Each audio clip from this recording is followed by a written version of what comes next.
akan togoza dingkako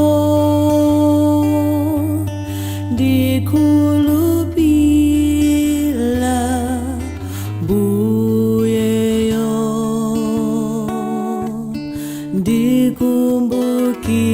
dikumbukila kutitu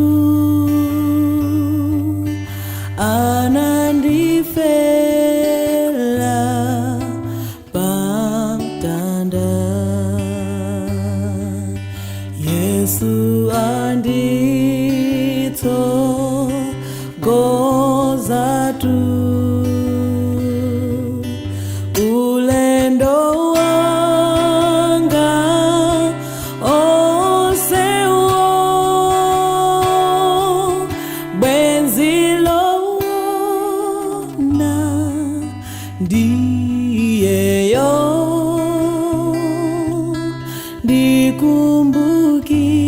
dikumbukila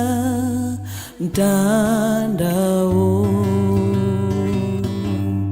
dikonda mau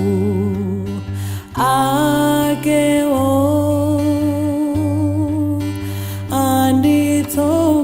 anditogoze Yesu yo kufuna kwake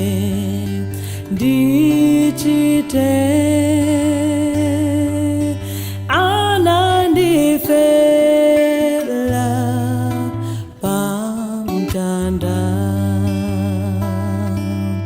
Yesu andito gozatu ulendo wanga osewo bwenzilo na ndiyeyo